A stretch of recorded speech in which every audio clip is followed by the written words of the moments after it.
Thank you, Deputy Speaker. While Joan Kirner wasn't just a former Victorian Premier, former Labor warrior to me, she was a constituent, a branch member and most importantly a friend and mentor.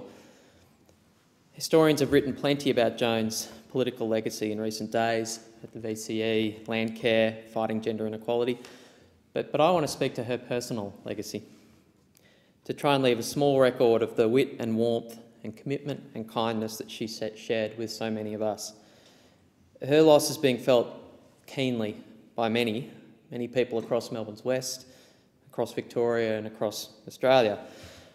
I've ceased to be surprised at the extraordinary number and range of people who have told me in recent days, oh, it was Joan who got me into politics, or it was Joan who got me through this, or it was Joan who opened this door for me. Joan and I certainly didn't agree on everything. Her ardent support for the Essendon Football Club was embarrassing to the last, but she taught me an enormous amount. The issue she taught me the most about was gender inequality. She'd experienced it and she'd fought it in the community and in government. Joan was a ferocious advocate of increasing women's representation in politics, and she didn't just talk about it, she lived it. She was instrumental in the adoption of affirmative action policies within the Labor Party and in the establishment of Emily's List. Initiatives that have seen record numbers of women in Labor cabinets in recent years, including the government of our first female Prime Minister, Julia Gillard, and Australia's first cabinet with equal gender representation under the Queensland Palaszczuk government. She wasn't just a critic of male dominance of our politics, she was a builder of female representation. Given this, I had some trepidation when, during my pre-selection, I went to see her as a bloke running against 3 women. I didn't get her vote.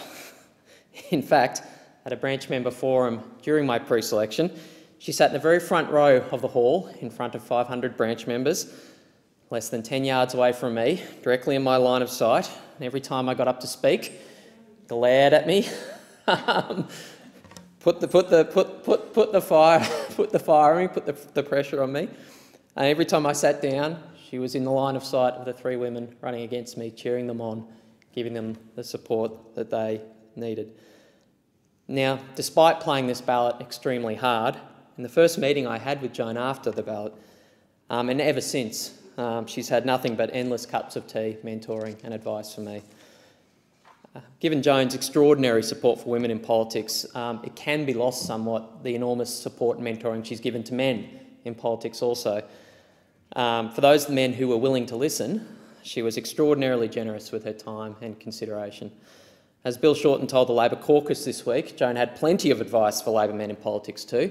It was often just a bit tougher than the advice she had for the women in the party.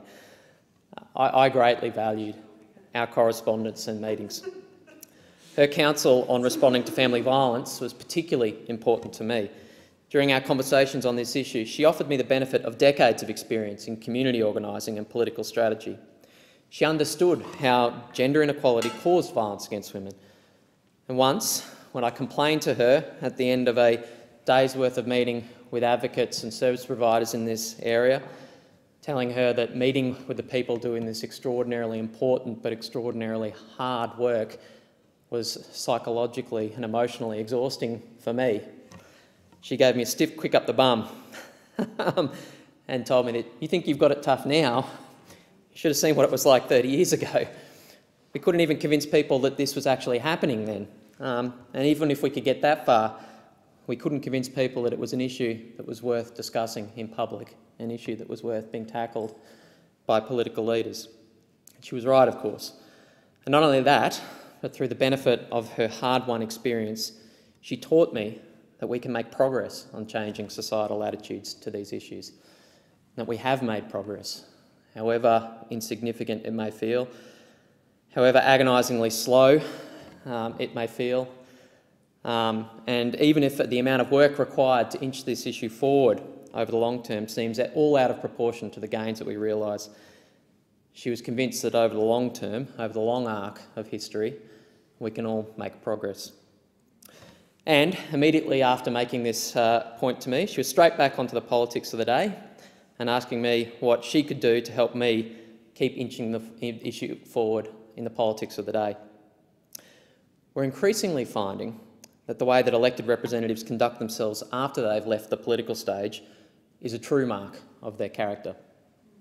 On this measure, Joan wins the highest marks.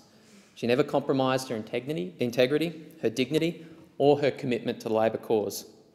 She might have retired from elected politics after losing government, but she never retired from the practice of politics. She kept turning up and giving of herself so that the party, the cause and others could succeed. She was a joiner and a doer. Joan didn't just speak out, she offered endless practical support, fundraising, mentoring, networking to so many young people in the party. This is a part of the reason that Joan's loss is being so keenly felt. She wasn't just a political legacy, she was an ongoing part of so many people's lives. Even now, it's strange to think that she's gone. She never really retired, and despite her illnesses, every time that I spoke to her, she retained a palpable sense of energy. Towards the end of Joan's life, I was proud to have been accused of having fallen under her spell in a national newspaper. I sent her a copy of this article with a note telling her how pleased I was by this.